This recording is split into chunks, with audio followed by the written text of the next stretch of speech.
anti-anti. Mana hellonya? Halo.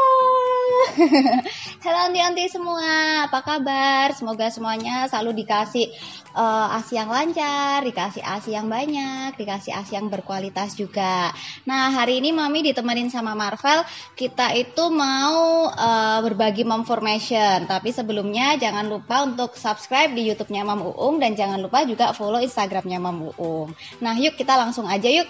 Jadi sebelumnya itu kan mungkin banyak juga ya yang masuk ke WhatsApp kita bertanya kayak, boleh nggak sih sebetulnya konsumsi Mam Uung dari sejak hamil?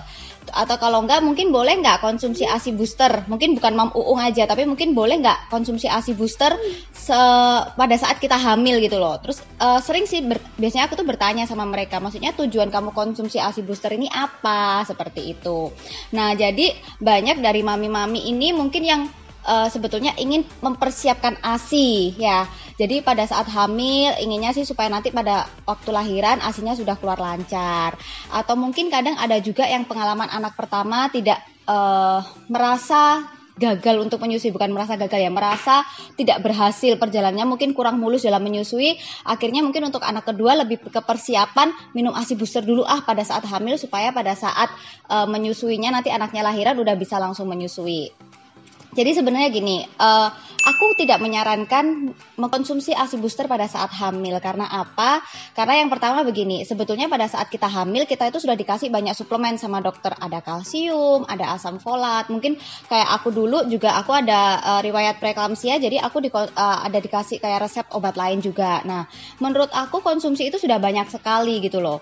Jadi ASI boosternya mending dipending aja, karena gimana pun juga kalau terlalu banyak yang masuk ke dalam tubuh dan itu mungkin tidak diperlukan oleh tubuh, itu malah akan menjadi racun untuk tubuh kita, seperti itu. Terus yang kedua juga begini, ASI booster itu kan akan sebetulnya merangsang produksi ASI kita. Segala sesuatu yang merangsang produksi ASI itu bisa bikin kandungan kita tuh kontraksi kayak gitu. Nah, kalau kita kandungannya kontraksi, yang ditakutkan kan nanti bisa maksudnya jadi kandungannya malah kurang baik lah, atau amit-amit lah kalau sampai misalnya lahir sebelum waktunya seperti itu. Itu menurutku hal-hal yang harus dihindari ya, kita harus menjaga. Jadi sebaiknya gimana sih Mam? Maksudnya persiapan supaya aku nanti tuh bisa lulus, maksudnya supaya aku tuh bisa langsung menyusui dengan baik. Yang pertama menurut aku adalah kalian harus pelajarin dulu gitu loh, daripada kalian minum ASI booster tapi kalian nggak pelajarin, nggak tahu prinsipnya ASI. Mending kalian tuh pelajarin prinsipnya ASI tuh kayak gimana sih, mitos faktanya ASI tuh kayak gimana sih, karena banyak banget loh sekarang itu di luaran mitos-mitos yang maksudnya beredar kayak ASI tuh gini, nanti kalau ibunya begini ternyata begini. Nah, itu kalian harus pelajarin dan cari solusinya dari sekarang pada saat kalian hamil seperti itu. Karena gini, perjalanan ASI itu mungkin nggak semulus yang kayak kita bayangkan. Kadang kita lihat mungkin ya kayak di orang lain, duh enak banget ya nyusuinya, ASInya langsung keluar di hari pertama. Nah, aku pun dulu tuh juga merasa kurang persiapan gitu loh, karena awalnya aku nggak menyangka ternyata menyusui itu harus seperti ini, menyusui itu harus seperti ini kayak gitu. Jadi menurut aku sebelum kalian mau ini menyusui, kalian lebih baik pelajarin dulu gitu loh. Maksudnya menyusui itu seperti apa, tantangannya apa, makanan apa yang bisa bikin ASI kita lancar, terus prinsip ASInya bagaimana, hal-hal yang seperti itu harus dipelajari. Dan semisal pada saat nanti anak kalian sudah lahir, ini kita bercerita anak kalian sudah lahiran dan ternyata memang ASInya belum keluar saat itu juga, nggak usah panik, nggak usah bingung. Baby itu punya cadangan makanan sampai 3 hari. Ini luar biasanya Tuhan menciptakan anak kita. Jadi tuh anak kita lahir sudah dibekali cadangan makanannya itu. Dan selama 3 hari ini kita punya kesempatan untuk membangun ikatan. Jangan sampai kita fokus untuk ASI kita gimana ya, ASI aku nggak keluar, sampai kita tuh lupa membangun ikatan sama anak kita kayak gitu. Ikatanya seperti apa? Kita bisa skin to skin, kita sering-sering menyusui dia. Karena yang harus Mami tahu, di dalam lidah baby itu sebetulnya ada enzim yang bisa merangsang produksi ASI kita. Makanya kenapa kalau aku dulu waktu lahiran Marva kan ASI aku baru keluar, itu sama perawat-perawat di rumah sakit aku sudah dibilangin 1 jam sekali aku nyusuin Marvel, walaupun ASIku tuh belum keluar, tapi dirangsang gitu loh. Karena luar biasanya Tuhan menciptakan anak kita dengan kita itu udah dipersiapkan semuanya. Jadi jangan sampai kita jadi ketakutan kita ini yang bikin malah ASI kita ngedrop seperti itu. Terus yang kedua juga Nah lanjut, sorry banget tadi Marvelnya mendadak agak rewel sedikit. Jadi aku lanjutin yang kedua. Jadi gini, kita nanti setelah lahiran itu kan perut kita biasanya memang masih gede ya, masih penyesuaian.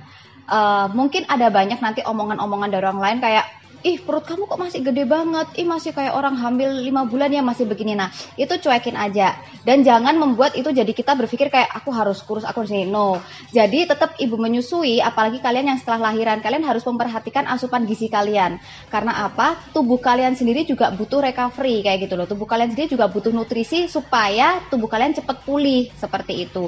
Dan ingat, fokus kita yang utama adalah kesehatan anak kita. Jadi semisal nanti juga ada mungkin ada saran kayak ada kondisi-kondisi khusus ya, misal kayak babynya kuning atau misal kondisi khusus yang mengharuskan baby diberi asupan yang lain, menurut aku sih tidak ada masalah. Karena apa? Karena sebetulnya yang tujuan kita utamanya adalah kesehatan anak kita. Tapi jangan sampai membuat dengan kita diberi mungkin yang lain, misal contohnya kayak Sufor, terus kita jadi ngedrop, akhirnya kita jadi aduh males-malesan kayak gitu. No, jadi ini pada saat anak kalian misal nanti anak kalian harus kuning, mungkin harus tinggal di rumah sakit, mungkin kalian nggak bisa sering-sering bertemu dengan anak kalian sehingga menghambat proses kalian untuk menyusui anak kalian, kalian bisa pompa. Jadi selain lewat anak kita, kalian juga bisa pompa. Intinya adalah ketika kalian ingin menyusui dengan lancar, itu adalah prinsip ASI supply sama dengan demand. Jadi sering-sering aja dikirim sinyal permintaan ke tubuh supaya tubuhnya ini paham. Nah jadi supaya tubuh kita tuh juga paham dengan sinyal, oh ternyata ibu satu ini butuh loh ASI-nya, seperti itu. Jadi sekian dari aku. Ingat Mam, ketika kalian hamil, kalian belum perlu booster ASI. Booster ASI kalian yang paling ampuh supaya ASI kalian lancar adalah bahagia. Kalian jadi ibu yang happy, punya energi yang positif, karena ingat anak yang kita kandung dia bisa merasakan energi kita. Jadi support mereka dengan energi yang positif, jadilah ibu yang paling bahagia untuk anak kalian. Sekian Momformation hari ini, jangan lupa like, subscribe, dan juga komen. Mungkin ada pembahasan-pembahasan lain yang perlu kalian tahu atau kalian ingin dibahas, kalian bisa komen di bawah. Untuk yang masih belum jelas juga kalian bisa komen di bawah. Oke, see you.